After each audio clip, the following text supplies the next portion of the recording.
Hello and welcome back. And in this video, I will share with you a portion of the third coaching session that I had with Chilli.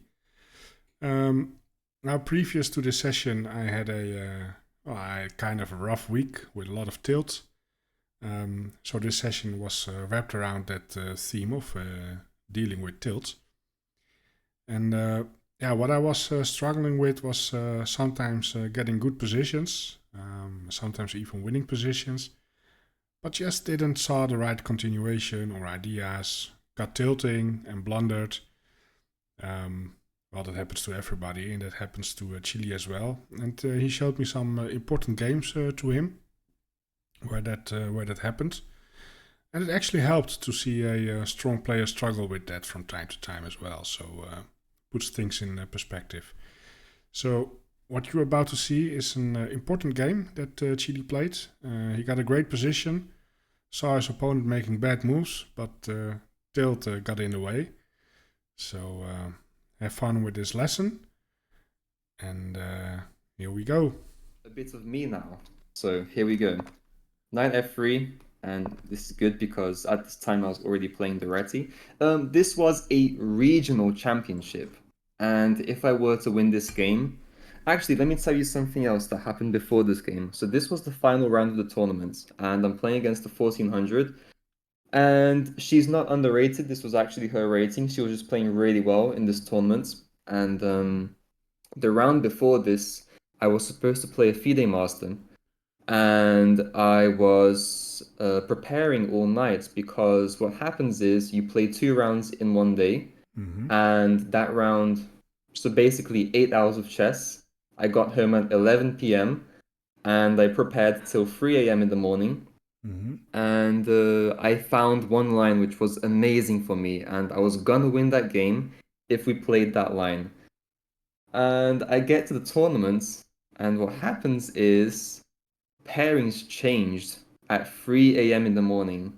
Like No right way. when we finished prepping, the pairings changed, which is illegal, by the way. You can't do that. Okay, So but it happened I got to anyway. the tournament. It happened anyway, and funny enough, I got to the tournament. I was playing on table one, and there was a guy in my seat, and I'm like, we're about to play, and you're in my seat. But I said that a bit kindly. I wasn't that aggressive. Yeah, you're. I asked him like, aren't I on the white side of board one? And then he said, no, you're playing black against me because the pairings changed, and he prepared against me. So yeah, and I ended up falling into his preparation, and I lost that game. Nah, So that sucks, man. And you prepped uh, the entire day for nothing. exactly. And Yeah. this was the final round, and I prepped against her, and this is what we fell into. D4, punishing the knight being misplaced, and you can see this is already a problem for black. C4 immediately. And then E6 is kind of like those Catalan lines where it's really good for white. If you're gonna play this way as black, you might as well play something like bishop to g4 and play the Chigorin defense. Because by playing the Chigorin, it makes a bit more sense to play this way. And in these lines, I like playing stuff like this. I like playing take, and the idea of bishop to g4 is that they take here, so that now you can't take here because the bishop recaptures. So you have to take the bishop. Ah, yeah. And I like playing this line with g takes. It's very dynamic and it's an interesting position. We see stuff like queen takes, and then we play e3, simply defending the pawn. And our plan is going to be to play stuff like knight f3. We've got the open g file. Black will always castle long in these positions, but it's really hard to attack white in these positions. Like it seems like white should be punished here, but it's really difficult to actually make anything happen. And this huge center will be a problem. Eventually, we'll play e4 and have a really nice position. So Okay. this is Do you also keep your king in the center? yes, Okay. Yeah. yes, Mm-hmm. sir. Yeah. Unless the situation really allows me to play kingside castle, I don't think I'd ever queenside castle in this position. Mm, But again, I also don't want a kingside castle because the rook is also so good here. So generally, like 99% of the times, I will keep the king in the center. So this didn't happen. E6, which is worse, and I knew that E6 was a lot worse, and I saw that she played this online, so I knew she was going to play this. G3, knight f6, bishop g2, bishop b7, all typical normal stuff, and here I play b3, as you do. And now a very strange move. Knight a5. Now, why knight a5? Mainly because you want to play c5, and c5 is a pawn break which will give black the equalizing potential in the game. So knight c6 was a big mistake, and this was noticed by her. And now she also poses a second problem, which is now this pawn is attacked twice. So I need to defend this. And since my plan is to play for e4, a very efficient way to do this is to play queen c2. Now this is defended, and this is almost viable. I just need to play like bishop b2 and knight bd2, and we'll be good. But c5, and c5 I was expecting, and this is actually really bad for black. Do you know why? Well, I guess it's too soon. Try and calculate for me.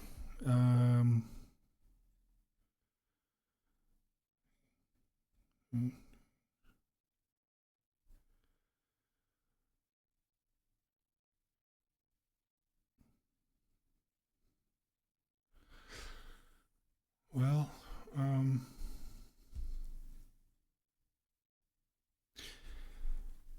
yeah, I don't know. I need some more time to look at this. That's in okay. silence. Take your time. But you can take your time. Let me think. What happens if I take that pawn?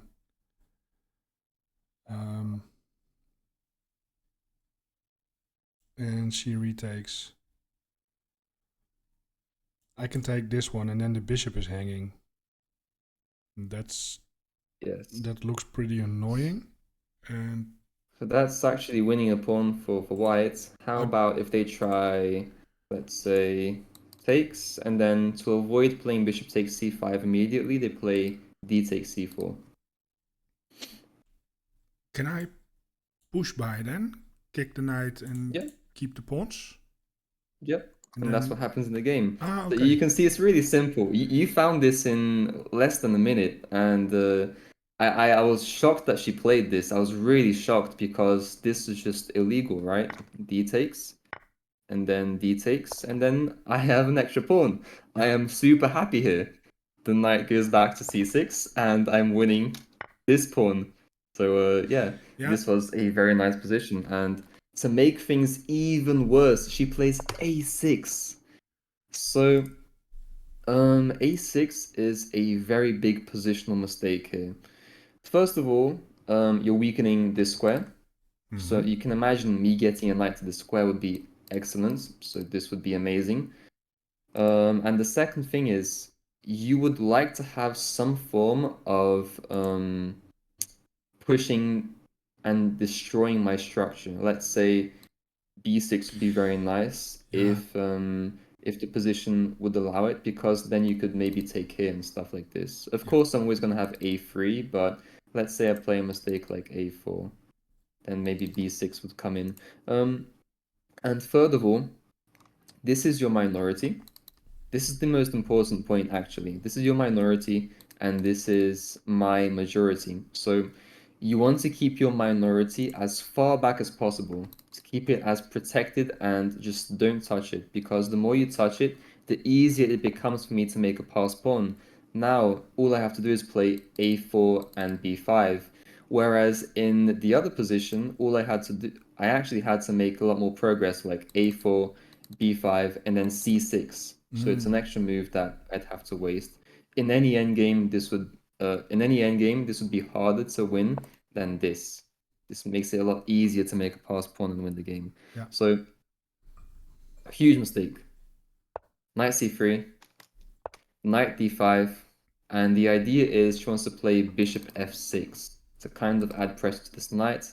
And this move also tries to capture this pawn because the two knights are now looking at this. So I need to stop this. I get a little bit flashy here. I didn't have to do this, but I thought, okay, I can play bishop a3, I can play rook b1. Like, these are all moves. I rejected bishop to a3 because the bishop doesn't belong there. So basically I'm between rook b1 and rook d1.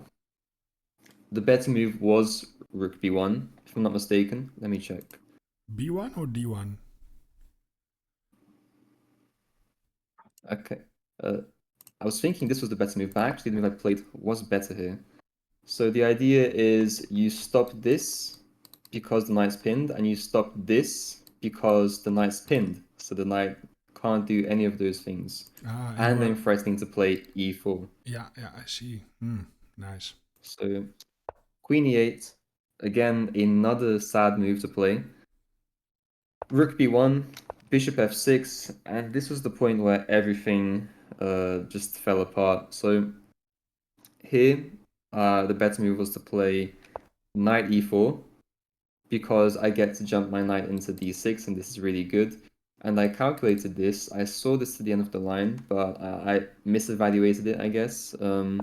Bishop b7, a3, f5, knight d6, bishop takes, c takes, and I have a passed pawn. I saw this and I said, it's good. It's really good. It's amazing, actually. But I thought the other line was better with knight a4. And the idea of knight a4 was basically that idea of I want to play knight b6 at some point. However, this isn't really the best because, I mean, if this knight stays here, they can take, and that's kind of like my majority gone to waste. So this was a big mistake by me. I would say this is a mistake, yes. But it's still winning for white. But that passed pawn on d6, it also looks a little bit weak to me. How are you going to support? Okay, so how would he attack this?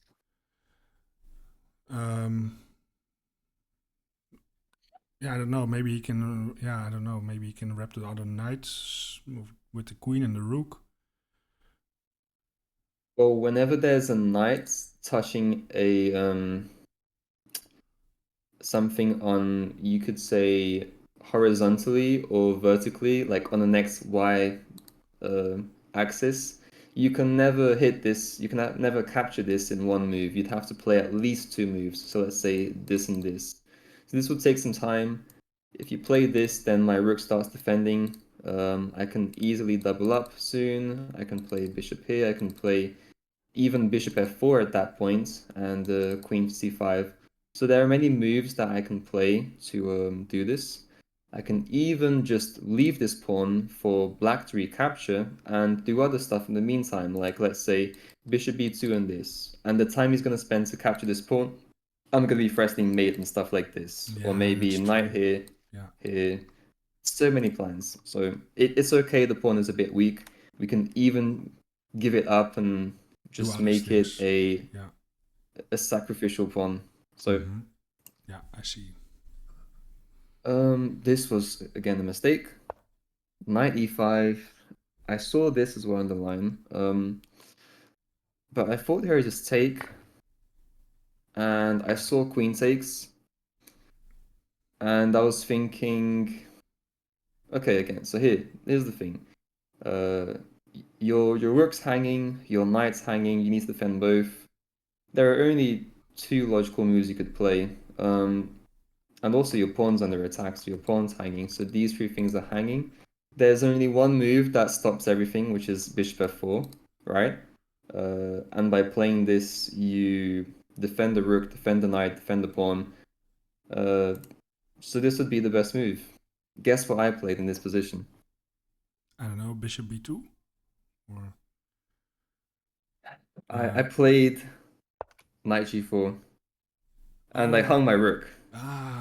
I spent 13 minutes on this move against the 1400, and this was the game that would win me that cash money, that tournament medal, my first ever medal at a regional tournament, and I hang my rook. Shit. Yeah. So this was one of my biggest heartbreaks, actually. It was my second biggest heartbreak in chess. And at the time, I just couldn't believe it. And the reason I blundered this so blatantly was because I was annoyed at her because she kept on coughing. Like every time I was thinking of a move, like every time it felt intentional. And I really got mad at this because it was like every 10 seconds, you know. So I was fuming. I was furious. And I was like, yeah, okay, I'm just gonna play, and I just didn't think it correctly, so I missed this completely. Wow, that But you still sucks. have to play the game. It's Really? not over yet. It's I never think over yet. I think I would have started here. That yeah, Never stop. it's a full rook. There are always chances. But you have winning chances. Like the only reason I would stop resign a game is when there is actually no way, like no tactical themes.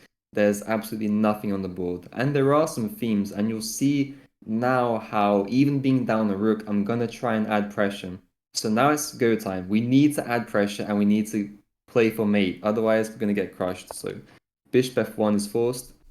Queen d4, offering a queen trade.